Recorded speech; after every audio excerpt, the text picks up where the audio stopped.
Hello, Salveans! Kumusta kayong lahat? This is Rich Yanis and ngayon meron tayong napaka-importanting isi-celebrate because we're not only celebrating World Heart Day, we are also going to launch the newest product of Solvayuwell, which is the Creo. Ayan, so I'm sure you're very excited na. So please share our video para mas marami pong maabot ang bagong product natin, mas maraming makaalam because this product is very, very powerful and we believe na marami itong matutulungan sa kanilang health. Napakaraming mga interested and excited na matry yung ating bagong-bagong product na Creo. Kasi naman, itong Creo na to, before pa talaga, gusto ko na talaga magkaroon ng ganitong product. The first time I learned about krill oil, talagang na-excite na ako na ako mismo gusto ko talaga siyang i-take kasi nakita ko kung gaano kaganda, gaano karaming benefits ng krill oil. So we are very, very excited kasi hindi pa siya masyadong kilala dito sa Philippines, pero sa ibang bansa, sobrang dami na ring nakakaalam kung bakit ang krill oil ang superior na source ng omega-3. Ayan. So, ayan, dumadami na yung mga viewers natin. Okay, so today we are celebrating World Heart Day. Alam nyo ba na there are more than 100 countries ang nagse-celebrate ngayon ng World Heart Day? Ayan, so bakit ba ginawa yung World Heart Day? Dahil ginawa ito ng World Heart Federation at ng World Health Organization or yung WHO kasi nga for ilang years na, like dekada na, parami ng parami ang mga nagkakasakit sa puso. Parami ng parami yung nagkakaroon ng heart disease. And alam nyo ba that every year, 19.8 million na tao, almost 20 million na katao ang namamatay sa cardiovascular diseases. Imagine nyo yun, 20 million every single year. And it keeps rising Kasi last time I checked, nasa around 17 million yung deaths due to cardiovascular diseases. Pero ngayon, umaabot na siya ng almost 20 million. So it's really alarming. Yung mga yung dami ng cases, talagang sobrang nakakalula. And isa ito sa ginawa nilang program para magkaroon tayo ng awareness. Kasi di ba nakakatakot, lalo na pag nagkaroon ng stroke or heart attack. Ito yung sakit na hindi nagpapaalam. And ito yung sakit na pag bigla kang tinamaan, alam mo yun, pwedeng yun na rin yung katapusan ng buhay mo. So, it's really, kumbaga, isa ito sa mga sakit na ayaw nating mangyari sa atin kasi sobrang sudden, sobrang biglaan. Pero alam nyo ba na ang cardiovascular diseases, yung heart disease, 80% nito preventable according to WHO. Kung alam lang natin kung ano yung mga tamang nutrisyon, tamang pagkain to prevent heart disease, and kung alam lang natin yung mga products, mga food supplements that can help prevent this, 80% pwede natin siyang ma-prevent. Okay? So, meron ba sa inyo dito na experience firsthand na magkaroon ng problem sa heart, sa family ninyo? May mga nabalitaan ba kayo? Kasi ako mismo, nakita ko kung gaano ka nakaka-alarma yung sakit na to kasi meron akong mga kilala na halos kasing edad ko lang. Imagine ngayon, 30, 20 years old, meron ng heart disease. Meron ng tumataas yung mga matataas na blood pressure, napakabata pa lang. So, hindi na to sakit na pangmatanda lang. Kasi even as early as 20 years old, minsan nga meron pang mga bata, meron ng heart disease, diba? So, meron ba kayong mga kakilala who's suffering from heart problems? Okay, yung heart problem na yung sa puso, hindi yung problemang pusong love life, Okay, alam ko marami din ang may problema sa love life. Pero yung pinag-usapan natin yung sa pag-prevent ng heart disease. Okay, so the reason why bakit yung second product, syempre yung Salveo Barley Grass, nandiyan na yan. It's been here for 11 years na. So 11 years na in the market si Salveo Barley Grass, and we have already helped more than 1 million na tao. Million na ang natulungan ng Salveo Barley Grass kanilang health. Kasi it's been here for more than a decade. And after a decade, more than a decade, eto, we came up with a new product that we are calling Rio. Okay. So, sino yung first time lang na marinig ang krill oil? As in, wala siyang idea. Wala kayong idea at all kung ano ang krill oil. Yan. So, ako kasi recently ko din nalaman, 'di ba?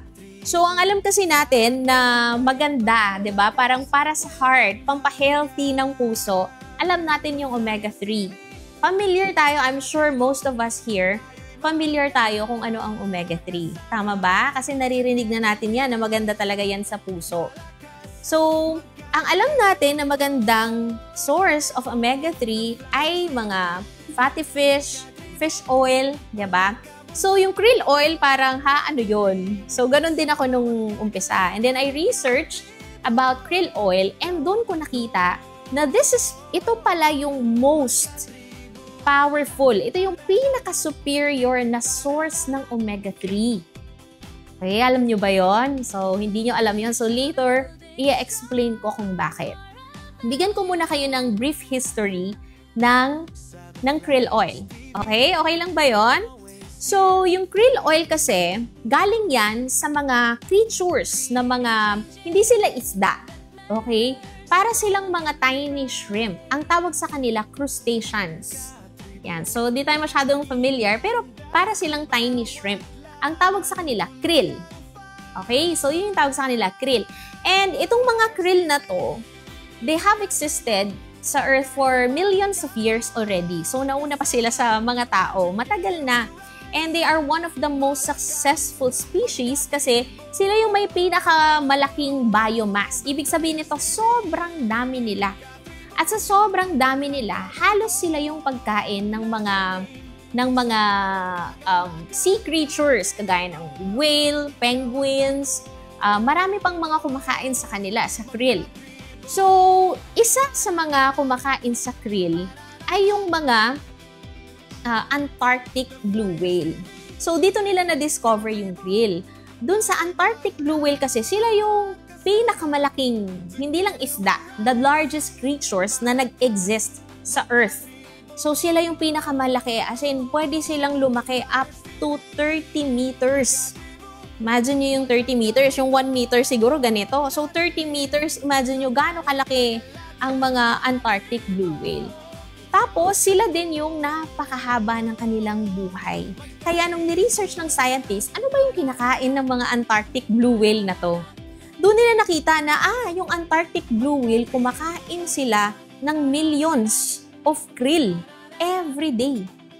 So, almost exclusively, krill ang kinakain nila. So, lumalaki sila ng ganun kalaki at humahaba ng sobrang haba ang buhay nila. So, there must be something about krill that's making them this healthy, that's making them survive ng ganun katagal. Diba? So yun na, pinag-aralan nila yung krill at nakita nga nila na napakasustansya ng krill at meron siyang omega-3. Ayan. So, yung omega-3 niya, it's not like other omega-3s. So, ang omega-3 pala, iba-iba pala silang klase. Not all omega-3s are the same. Okay? So, uulitin ko. Not all omega-3s are the same. Hindi pare-pareho ang omega-3. So, yung omega-3 na meron ang krill, it's very unique because it's in phospholipid form na tinatawag. Okay, ano ba yung phospholipid form? So, ang phospholipid form, ito lang naman yung form ng omega-3 na up to 90, up to 100% yung absorption rate niya. Ito yung pagpasok niya sa katawan, yung mga cells natin, parang pwede na siya agad gamitin. Hindi na siya kailangang i-process, i-convert. Kaya yung absorption niya, talagang, kumbaga pag yung omega-3 mo nanggaling sa krill, absorb agad, gamit agad yan ng katawan natin.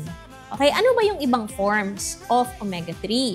Okay, yung form ng omega-3 ng karamihan sa mga omega-3s, kagaya ng fish oil, kagaya ng salmon. Si salmon naman, triglycerides form. So, pag triglycerides form kasi, di ba yung mga fatty fish, meron din silang omega-3.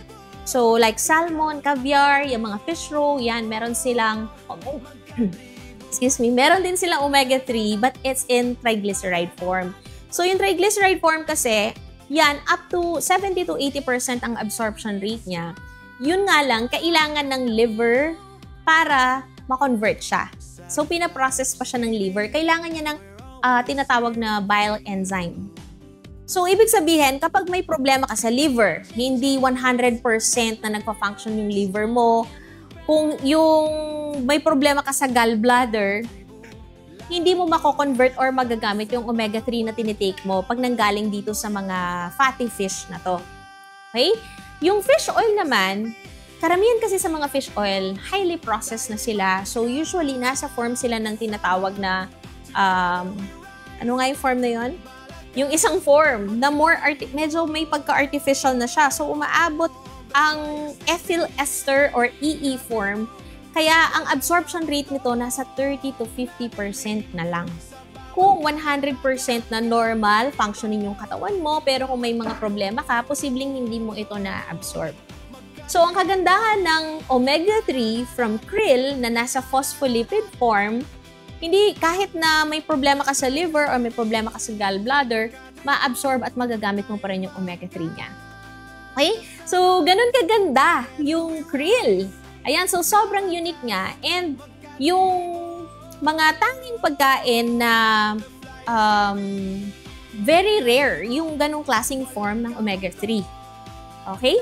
So, nakita nyo na very unique, diba? So, ang question naman, bakit ba importante yung omega-3? Ayan.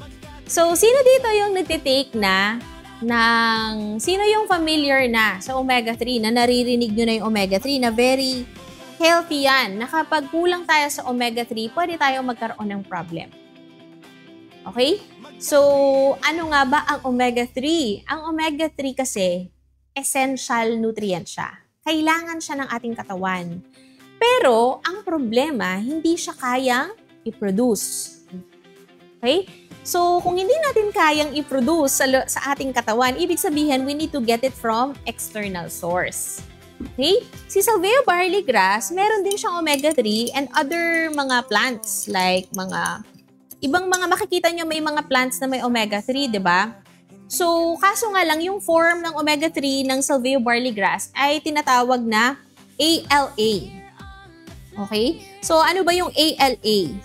Ang ALA, ito yung plant-based omega-3, alpha-linoleic acid. Ayan.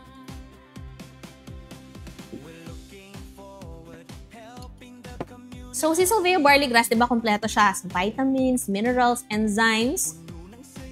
Yung omega-3 niya, ALA, pero it is weak and not very reliable. So, yun yung nakita kong parang weakness ni Salvia barley grass. Kaya, nakita ko si Crio, ang omega-3 niya, hindi siya ALA form, but EPA and DHA, yung type ng omega-3 niya, which is more powerful. Mas kailangan siya ng ating katawan. So, kaya sabi ko, perfect pair ang Crio for Salvia barley grass. Kasi yun yung weakness ni Salvia barley grass, yung omega-3 eh. So, si Crio ang magpupuno ng weakness ni Salvia barley grass. Kasi si Salvia, powerful na siya sa pagdating sa vitamins, minerals, enzymes, chlorophyll, amino acid. Sa omega-3 lang siya weak. Kasi wala siyang taba talaga halos si Salvia eh. So, ito yon kasi we need healthy fats in our body. Okay, so alam nyo ba yon na hindi lahat ng taba masama. Hindi lahat ng cholesterol masama. We also need good fats in our body. Ayan. So, ang dami ko ng mga nachika about sa Crio. Ayan, ang dami na nating mga viewers. So, standby lang kayo kasi meron tayong mga i-announce mga winners and meron tayong mga pa-contest. Ayan. So, okay lang ba? So, are you learning naman so far about Crio? Ayan. So, okay lang ba na medyo ina-explain ko si Crio habang inaantay natin kung sino yung mga mananalo sa ating pa-contest. And standby din pala kayo kasi mamimigay din tayo ng free Crio sa mga live audience natin. Ayan. So, hindi lang yung mga sumali sa contest, pati yung mga nakikinig dito. So, makinig kayo sa akin kasi mamaya may mga itatanong ako sa inyo. At yung makakasagot ng mga tanong na yon, magkakaroon ng free Crio. Ayan. So, magte-take note na kayo Mabilis lang naman to para at least alam natin kung ano ba yung Crio and gaano siya ka-importante sa health natin. Okay? Ayan. So, tuloy ko lang. Yung omega-3 ni Crio, ano yung type niya? So, yun nga, si Salveo, ALA, ang Crio, EPA and DHA. Okay? Dalawang klase. Ang EPA at saka DHA, yan. So, medyo mahirap silang bigkasin, no? Medyo scientific sila. So, EPA, ibig sabihin niya yung eicosapentaenoic acid. DHA naman, docosahexaenoic acid. So, huwag na nating banggitin. Medyo mahirap. So, EPA at saka DHA na lang. So, eto lang yung tatandaan ninyo. Si EPA, imagine ninyo, si EPA, para siyang bumbero sa katawan. Na parang tagapatay ng sunog. Okay? Sa ating katawan kasi, kadalasan nagkakaroon tayo ng mga tinatawag nilang mga inflammation. Chronic inflammation. Ngayon, ang ginagawa ni EPA, para siyang anti-inflammatory. Siya yung pumupuksa ng mga inflammation na to. So, bakit ba tayo nagkakaroon ng maraming inflammation sa katawan? Unang-unang nagkukos ng mga chronic inflammation, syempre, kapag poor ang ating lifestyle at saka poor yung ating nutrition. So, kung madalas kong kumain, for example, ng refined carbohydrates, so ano ba yung refined carbohydrates? Ang refined carbohydrates, ito yung mga carbs na tinanggalan ng sustansya. Nilinis. Kaya sila tinawag na refined, nilinis sila. Kaso yung paglinis nila, pati yung mga minerals natanggal. Pati yung mga ibang nutrients na kailangan ng ating katawan natanggal. So ano-ano tong mga refined carbohydrates? Unang-una na dyan, white sugar. Okay? Yung sugar, meron naman siyang raw na form na healthy naman. Pero dahil nilinis yung sugar, tinanggal yung mga minerals para maging puti, malinis na lang. Kaya itong sugar na to, nagkukos siya ng problema sa ating katawan. So, number 1 yan. And halos lahat ng mga kinakain natin ngayon, punong-puno ng sugar. Diba? So, nagkukos siya ng inflammation, ng problem sa ating katawan.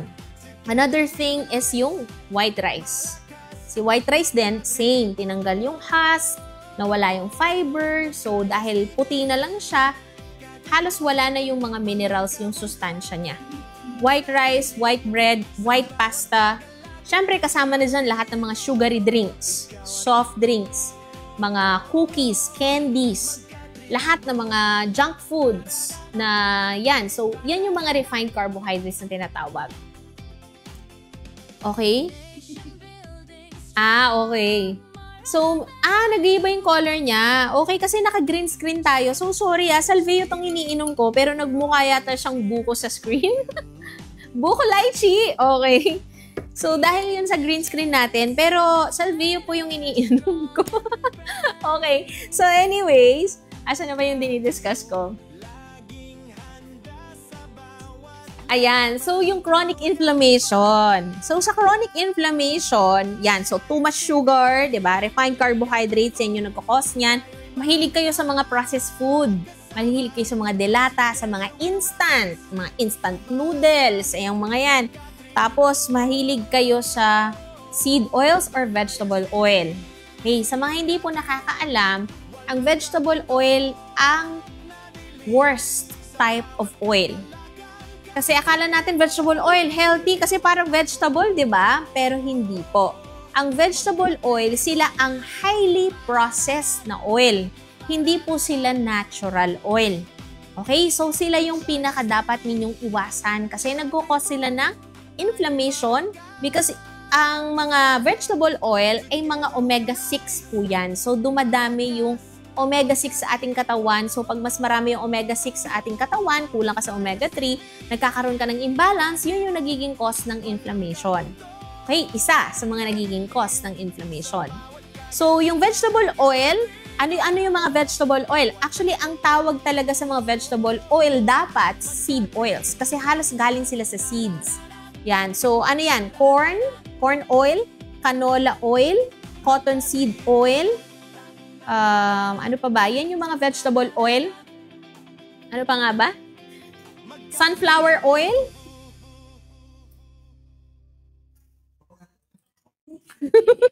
Okay, so yung mga yon, okay, canola oil, akala natin heart healthy. Hindi po totoo yan. Isa po siyang klase ng seed oil or vegetable oil. Okay, so masama sa ating health yan. Kami po sa bahay nung nalaman ko to, actually pandemic ko to nalaman. So it's been 3 years na tinanggal na po namin ang vegetable oil sa buhay namin. At kapag tinanggal mo ang vegetable oil, mapapansin nyo rin yung skin ninyo, mas gaganda, mas babata. Mas babata yung mga itsura ninyo. Dun sa mga maraming acne dyan, baka yun pala yung nagkukos niyan. So, ang vegetable oil, sobrang kalat. Kasi this is the worst type of oil, this is also the cheapest type of oil. So, kalat siya. Nasa junk foods yan. Magbukas ka ng dilata, pag tinignan mo ingredients, may vegetable oil. Yung mga chichirya na kinakain nyo, punong-puno ng vegetable oil. Okay, so kahit hindi kayo nag-vegetable oil sa bahay, halos pati mga restaurants, vegetable oil yung gamit. So, and even yung mga nagkiklaim na healthy chips daw, ganyan, pag tingin mo, vegetable oil yung ginamit. So, hindi talaga sila healthy. Okay, so, read labels. Yan. It increases your inflammation without you knowing. And kasama din, syempre, yung mga artificial sweeteners, lack of sleep, chronic stress. So, yan yung mga kailangan nating iwasan. So, noong unang panahon, noon, yung ating mga ancestors, dati yung ratio ng omega-6 at saka ang omega-6 kasi kailangan din natin. Pero yun nga, dahil sa diet, sa modern diet natin, yung omega-6 ngayon, as in grabe yung consumption ng tao. So, dati, 2:1 lang ang ratio. Ibig sabihin, sa every 2 omega-6, isang omega-3. Ganon yung ratio ng nakakain natin before ng ating mga ancestors. Pero alam nyo ba kung ano ang ratio ngayon na average na kinakain ng tao? 10:1 up to 20:1. Ibig sabihin, yung omega-6 sa katawan natin, ang omega-6 kasi, dalawang klase kasi yung omega-6. So, medyo sorry, nagiging scientific tayo, no? Pero, isipin nyo na lang, omega-6, pati yung mga saturated fats, yung meat, kasama din yan. So, kung mahilig ka din sa meat, tumataas din yung omega-6 mo. Mahilig ka sa mga vegetable oil or mga pagkain na merong vegetable oil, tumataas omega-6. Kaya yung ratio sobrang taas. Okay? Tapos, omega-3, kinukulang ka sa omega-3. So, a lot of people are deficient sa omega-3. Kulang na kulang tayo sa omega-3. Kasi, yung mga sources ng omega-3, ayan, kumakain ka ba ng salmon? So, sardines, meron din naman siyang omega-3. Pero, yun nga, kumukonti na. Hindi na ganun ka-concentrated yung omega-3. So, kung hindi ka naman araw-araw na nakakakuha ng omega-3, doon tayo nagkakaroon ng problem. Okay? So, isa lang yon, yung chronic inflammation na natutulungan ng omega-3. Okay? Another thing na nakakatulong si omega-3, yung mga bad cholesterol. Okay? Nakakatulong po siya na pababain yung mga bad cholesterol, yung mga bad fats sa ating katawan, mga triglycerides na nagkukos ng pagbara sa ugat. So, kaya nga yung mga nagtitake ng omega-3, nakaka-help po ito para mapababa yung blood pressure. Kasi nga, nilo-lower niya yung bad cholesterol. Okay?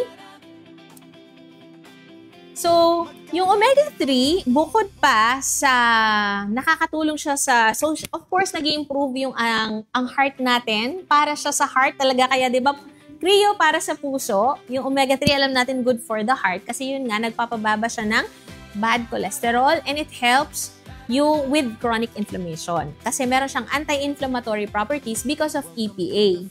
Now, yung next component niya na omega-3 is DHA. Ang DHA naman is called the brain builder. Okay? So, kung hindi nyo po alam, yung ating brain is made up of 60% fat. Okay? So, taba. Yung 60% ng brain natin, taba. And a large part of that is DHA. Yung structural part ng brain natin is DHA. Ibig sabihin, omega. So, ibig sabihin, omega-3. So, ibig sabihin, yung omega-3 pala, nakakatulong siya sa brain as well. Okay? Kasi dalawa yung component ng omega-3, EPA, DHA. Si EP, tsaka mga chronic inflammation, kaya pati yung mga joints, yung mga masasakit yung tuhod, nakakatulong siya. And si DHA naman for brain. Kapag kulang ka sa DHA, nag-i-increase yung risk mo for depression, anxiety, and even your risk for Alzheimer's disease. Tumataas. Ganon ka-importante ang DHA. Alam ko naririnig ng mga mommies to, yung DHA na it's important for brain development kasi merong mga ibang mga formulas na pang baby na nilalagyan nila ng DHA, di ba? Para daw mas tumalino yung baby ninyo. So, doon ko kasi unang naririnig yung DHA sa mga formula ng babies. So, si DHA, hindi lang po sa mga babies, sa mga teens, hindi lang pang matanda. Ang DHA kailangan din po ng mga pregnant women. Okay, kailangan din po ito pag nagbubuntis kasi makakatulong siya sa brain development ng baby ninyo habang nasa loob pa siya ng tiyan. Okay, so nung nabasa ko nga ito, sabi ko ba, dapat pala isa ito sa nire-require. Kasi 'di ba, pag buntis, nire-require tayo ng calcium, folic acid, or folate, at saka iron. So sabi ko yung omega-3 is also important pala for baby's brain development. So ganun siya kaganda. So, heart, brain, and then maganda din siya sa mga joints. So, bakit siya maganda sa joints? So, pag kasi tumatanda tayo, nagkakaroon na ng problem yung mga buto. Yung mga, ano ba yung joints? Yung joints, doon nagmi-meet yung dalawang buto. Okay? So, yung mga joints natin, kung saan tayo nakakagalaw. So, importante yung joints kasi yan yung nag-aano ng movement natin. Yung tuhod, yung mga dito, yan. Kung saan nagmi-meet yung buto. So, yung joints natin, meron siyang tinatawag na may fluid yan. Kumbaga may langis na nandyan. So, yung langis na yon ang tawag doon, synovial fluid. Itong synovial fluid na to, kumbaga yung quality nito, nagdi-deplete kapag mataas ang inflammation mo at saka kapag tumatanda na tayo. So, ang kinagandahan, si EPA, nakakatulong siya para si omega-3, nakakatulong siya para yung synovial fluid or yung langis mo dito mag-improve yung quality. Okay? Kasi pag tumatanda ka na, yung synovial fluid mo nagiging watery siya. So, kapag nagiging watery yan, parang nagda-dry.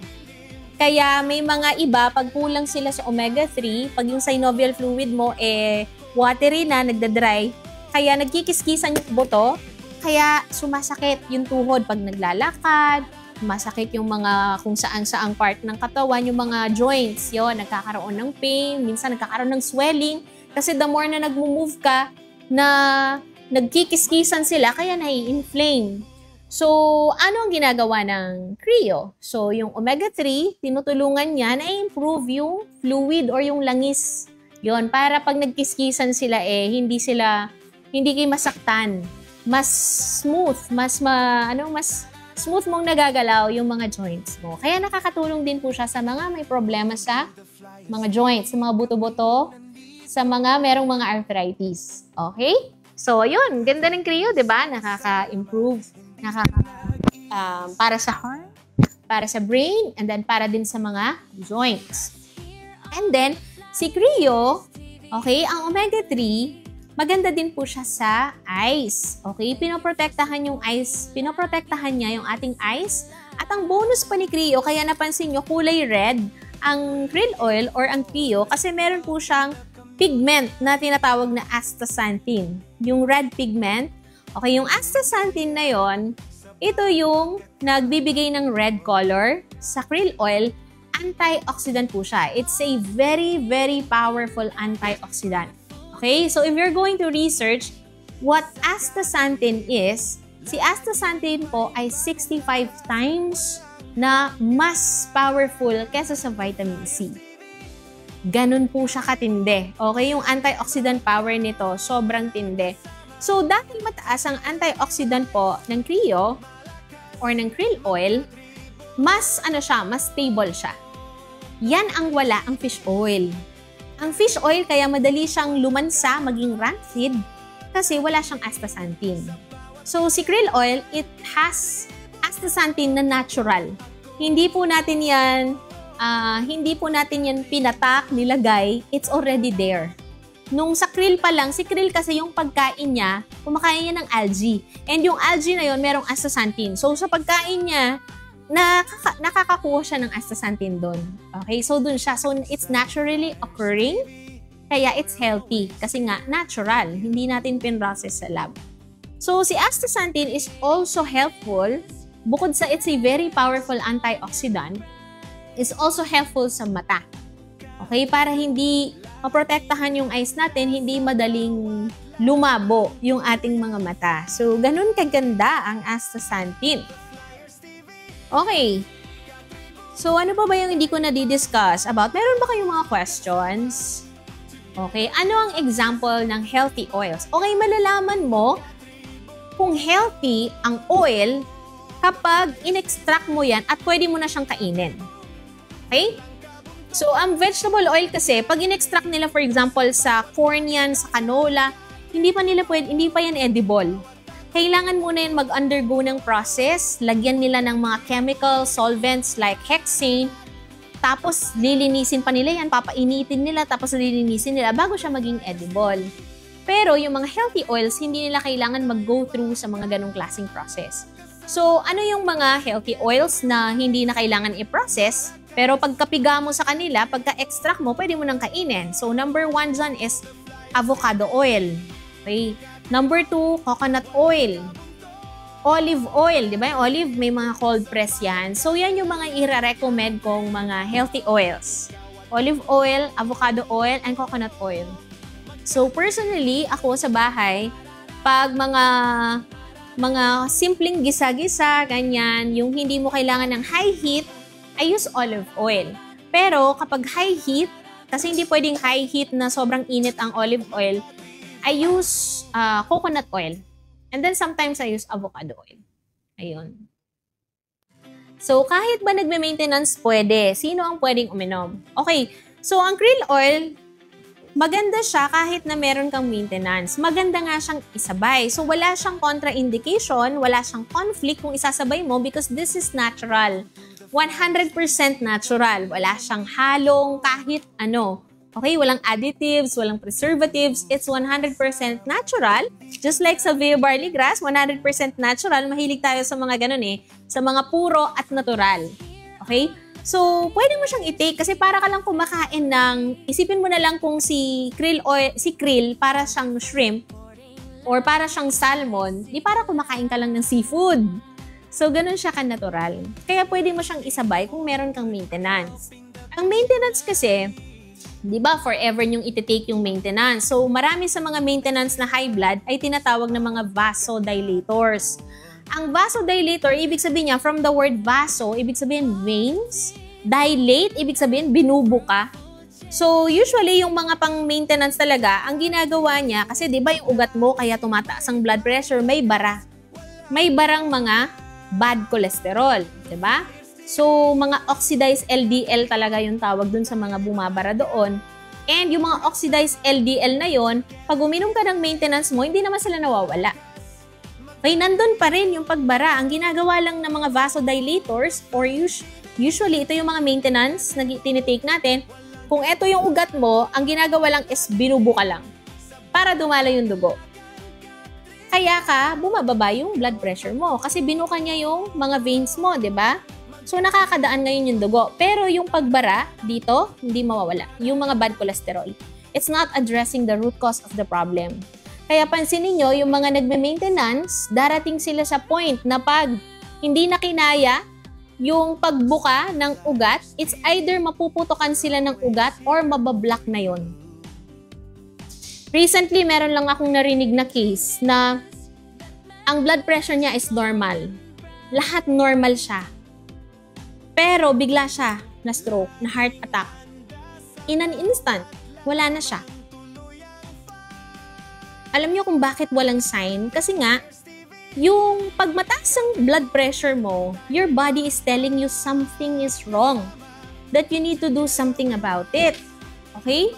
Kailangan mong kailangan mong baguhin yung lifestyle mo. Kung madalas kang kumakain ng sugar at mga seed oils, vegetable oils, kailangan mong tanggalin yon.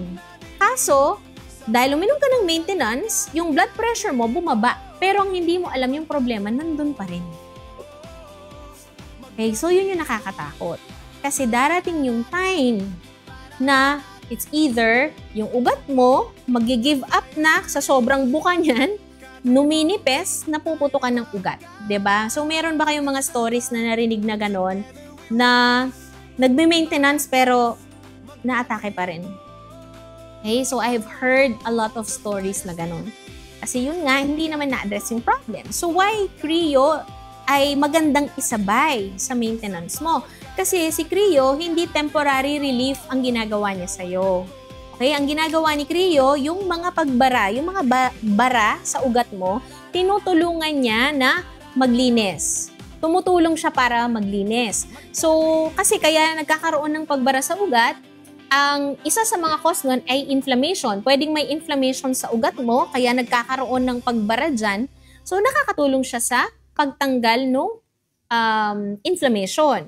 At the same time, it helps lower, 'di ba, bad cholesterol and triglycerides. So tinutulungan niya yung ugat mo para malinis at matanggal yung mga bad cholesterol diyan. Pero syempre, kung nagki-Creo ka, tapos tuloy-tuloy pa rin yung mga unhealthy lifestyle mo, baka tinutulungan ka niya na maglinis, pero pinapalitan mo naman ulit ng cholesterol yan, di wala din, 'di ba? So ako, I suggest if you're already on maintenance, ang number 1 mong tatanggalin sa diet mo ay mga refined carbohydrates. Kasi meron pong tinatawag, so ito, recent ko lang din nalaman, not recent, during pandemic. So nabasa ko yung book ni Dr. Robert Lustig. So dun sa mga hindi nakakaalam, i-research nyo si Dr. Robert Lustig. Si Dr. Robert Lustig po ang nagpaliwanag kung paano nangyayari na yung sugar ay nako-convert sa taba. Now, oxidize po sila, nagiging bad cholesterol po sila. So, kung hindi mo pa naririnig yon, i-search nyo lang po yung tinatawag na de novo lipogenesis. This is the process kung saan yung sugar, yung kanin, yung bread, yung pasta, nako-convert into bad cholesterol. Okay, yun po yung process, yung de novo lipogenesis. And yung mga oxidized LDL po na yun po yung mga nagbabara sa ugat. Okay, so hindi po advisable sa mga nagme-maintenance na ang lagi nagsusugar. Kung akala nyo harmless yan, isa po yan sa mga nagkukos. And then second, na nagkukos po niyan, yung mga vegetable oils at saka seed oils. So kapag ginagamit yung pangprito yan, pati yung mga trans fats, so yan po yung nagkukos ng problem. Okay, so ang dami kong in-explain. Ang sagot lang doon is yes, pwede siyang isabay sa mga nagme-maintenance. Pero syempre concern ako dun sa mga nagme-maintenance na para at least alam ninyo na dapat magkaroon ng change sa lifestyle. Hindi porket bumaba ang blood pressure mo, okay ka na kontento ka na doon. You need to do something about it. Okay, dapat pag tinanggal mo yung maintenance mo, yung blood pressure mo, bumaba talaga. Hindi yung parang it's giving you a number, pero hindi pala yun yung totoong status ng health mo. Okay? So, meron pa ba tayong ibang question? Bakit po ba, bawal po ba mag-take kung may allergies sa shrimp? Oh, yun. Unfortunately, unlike sa Salveo barley grass, hindi siya hiyang-hiyang, diba? Parang anyone can take Salveo barley grass. Pero since ang Creo natin ay galing po sa dagat, seafood po yan. So, kung meron ka pong allergy sa seafood, yun, baka hindi po siya pwede sa inyo. So, ang suggestion ko is either you consult your doctor or mag-try kayong isa. I don't know pero it's really up to you. Pero yung precaution po dun sa mga allergy sa seafood. So, baka hindi siya pwede. Yun. Pwede po ba sa may hyperthyroidism, nerve damage? Okay, so actually dun sa may mga problems sa health, pwede po si Creo. So kahit ano yung problem nyo, except na lang for people who are taking blood thinners. Okay, so Yun lang po yung nakita kong precaution kay Crio. Dun sa mga taong may medicine na nagtitake ng blood thinners, hindi siya pwede. Kasi si Crio nga, tinutulungan niya yung dugo mo para hindi maglapot. Kasi di ba may mga iba na dahil pag sobrang lapot ng dugo, nagkakos din siya ng problem sa health. So si Crio is helping you din na mawala yung pagkalapot ng dugo. Ayun. So, ano pa yung mga question natin? Okay, how to take Crio? Ayan. So, paano nga ba natin iti-take si Crio? So, si Crio po, kung wala kang problem, okay, kung wala kang problem sa health, normal, okay, you can take 1 soft gel a day. O, di ba? Good news yun. Hindi mo kailangan ng sobrang dami. Isang soft gel lang, sobrang powerful na ni Crio. It can help you na, your health, your overall health na, matutulungan na niya yung heart mo, yung brain mo, yung joints mo. May bonus pa, pwede pa siyang anti-aging din. Kasi di ba yung mga skin natin kailangan ng good fats niyan. Okay, so pag normal, walang problem, 1 soft gel. 11 years old and up, 1 soft gel a day. Ngayon, kapag meron kang problema sa heart, or nagiging makalimutin ka na, parang lagi kang lutang, yan, may brain fog ka, or may mga pananakit ka sa tuhod, yan, may sumasakit yung mga joints mo, I suggest you go for 2 capsules. 2 soft gels, sorry. Okay? Kapag breastfeeding at saka pregnant mom, yun, sinasuggest ko rin sana 2 soft gels. 1 to 2 soft gels, okay naman. Pero, say, may mga kumakain ka naman ng mga healthy food, so okay na yung 1 soft gel. Pero kung sa tingin mo, kinukulang ka sa omega-3, take 2 soft gels. Okay, so anyway, ang 1 bottle is 500 milligrams, 60 soft gels. So, ibig sabihin, kung 1 soft gel a day ka, 2 months mo nang i-take to. Okay, ganun siya katagal inumin. Pero kung may problema ka, 2 soft gels. Ngayon, kung ikaw talaga sa tingin mo napakarami mong problema sa katawan, or senior ka na, tapos ang daming problema, may problema ka na sa tuhod, may problema ka sa puso, may problema ka pa sa nagiging makalimutin ka, so, I suggest up to 3 soft gels. Okay? Pero with, consultation din sa doctor mo. Kung meron kang ibang iniinom, it's best to consult your doctor. Okay? Pag baby naman, okay? Pag baby, hindi pa pwede. Unlike Salvio, 6 months and up. Pero sa Crio, as early as 2 years old, pwede na sa Crio. Okay? Pero, hindi siya pwedeng, syempre, lunukin ng baby, 'di ba? So, yung mga 2 to 10 years old, kung di pa kayang lumunok ng soft gel, ako ang advice ko muna is buksan nyo, tapos ihalo sa food. Di ko alam kung paano ihalo kasi pag oil naman, yung krill oil naman is pretty stable. So, unlike sa Salvio, di siya pwedeng lutuin or di siya pwede sa mainit, si krill oil pwede siya. Okay? Kasi stable siya dahil meron siyang astaxanthin. So, pwede ihalo sa food. Siguro, sabi nga nung isang mommy na nakita ko nag-comment, parang pwede daw ihalo sa fish, ganyan, salmon, sardines. Yun. Kasi hindi siya pwedeng halo sa drink, sa gatas. Baka lumutang siya kasi oil po ito eh. Ayun. So, nakasagot ko na ba? So, 11 years old and up. Pag babies, pag baby pala, 2 to 10 years old, 2 to 5 years old, 1/2 lang dapat. Kaso, hindi mo siya pwede kasing kalahati ngayon, bubuksan mo siya, liquid siya, di ba? Kalahati ngayon, tapos kalahati bukas. Di kasi siya pwedeng ganon. Kasi pag binuksan nyo na siya, kailangan yung i-consume lahat. So, ang pwede nyo gawin, every other day. Okay? 1 soft gel, today, tas bukas hindi. Kasi sobra-sobra na siya. So, bakit hindi siya, ang krill oil kasi, hindi siya the more na tinitake mo, the better. Unlike Salvio barley grass, the more the merrier, the more the better. Pero si krill oil, sasayang lang. Kasi hindi natin kailangan na sobrang dami. Kaya, pwede siya na every other day sa mga bata. Okay? Pwede po ba sa may cancer, breast cancer? Yes, definitely. It's going to help your immune system. Makakatulong po yung krill oil sa inyo or yung Crio natin. Okay? Pero sinasuggest din, syempre, nasabayan po ninyo ng Salvio barley grass. Kasi ang Salvio barley grass, dahil alkalizing po to, mas maganda siya talaga sa mga may cancer kasi ang mga cancer cells po, they love acidic environment, 'di ba? And ang Salvio barley grass, since it has minerals, it's alkalizing, so nakakatulong siya to neutralize yung acidity sa katawan. Okay.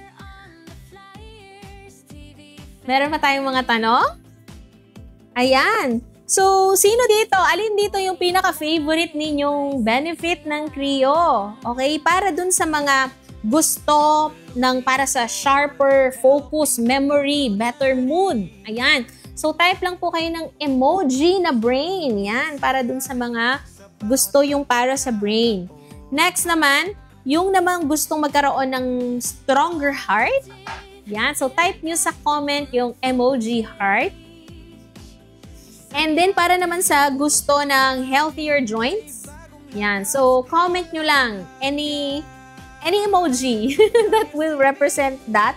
Yung ganong emoji, pwede. Yan. For healthier joints. And then, type naman the emoji eyes para sa mga gusto ng clearer vision or ma-prevent yung paglabo ng mata. Okay? So, ayan. And last na lang na topic ko, bago tayo magpa-games, ayan, excited na ba kayo? Kasi dito sa games natin, parang quiz bito, paunahan ng sagot kung nakinig kayo sa akin, okay? So, mamimigay tayo ng free na Creo. So, last na lang, yung difference ng fish oil sa krill oil. Okay, gusto kong i-emphasize to because marami ng mga nagtitake ng fish oil. Fish oil is good kesa sa wala kang omega-3 source at all. I'm not saying that fish oil is bad. Fish oil is good. Okay? Maganda ang fish oil. Yun nga lang, mas maganda nga lang ang krill oil. Okay? Bakit mas maganda si krill oil? Why? It is the superior omega-3.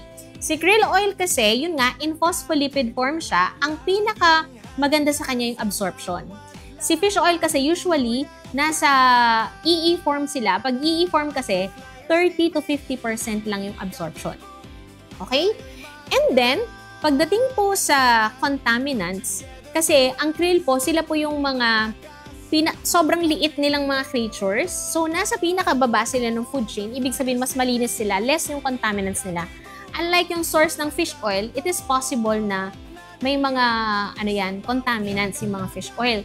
And then also, pagdating sa freshness or stability, okay? Si fish oil, wala po siyang astaxanthin, wala siyang antioxidant, kaya mabilis po siyang maging rancid. Anong ibig sabihin ng maging rancid?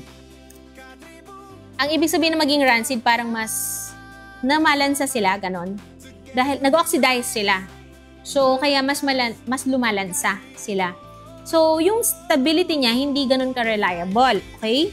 So, unlike si krill oil, parang, wait lang. Okay, unlike si krill oil kasi meron siyang astaxanthin or antioxidant, kaya mas stable siya. Yon, yung kinagandahan niya. So, may pa-bonus na astaxanthin. And, ano pa ba? Ano pa ba yung isa niyang naning matak? Ha? Okay, so yun yung difference nila. Ayun, so kung baga gram per gram, parang pwede mong tignan na parang, mas marami yung milligrams ng fish oil. Si Creo, 500 milligrams lang. Pero pagdating sa kayang gamitin ng ating katawan, so, anin ko lang, ice ko. Yan. So, mas marami yung na-absorb ng ating katawan. Kasi nga, hanggang 100% kayang i-absorb ng ating katawan. At kahit may problema ka pa sa liver or sa gallbladder mo, kaya mong gamitin. O kumbaga, magagamit ng katawan mo yung omega-3 from Creo.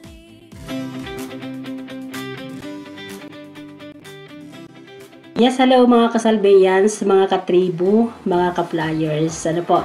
Para po mabili ninyo yung mga original na Salbeyo products, iwas peke po tayo. I-download nyo po yung Salbeyo app. Mada-download nyo po yung Salbeyo app. Sa caption nitong video, meron po tayong link. So, itap nyo lamang dyan yung link. O kaya naman, hanapin nyo yung Shop Now button sa ibaba nitong video o kaya sa ating Facebook page, yung Shop Now button. Tap on it. Mararoute po kayo doon sa page kung saan ida-download nyo yung Salbeyo app. Lalabas po yung ating page para po sa information ng referral or yung sponsor details. Ako po yun ang lalabas doon. Ang username ay Flyers Solution. Okay, Randy Joneda. I-check nyo po yung box, submit, and then i-fill out nyo yung form na lalabas, para ma-register nyo yung app. Then, i-verify nyo po yung mobile number na ginamit nyo. And after that, submit, and then that's it. Okay? Once na-verify na yung app ninyo, pwede nyo na po yung gamitin para po mag-add to cart. Nationwide cash on delivery.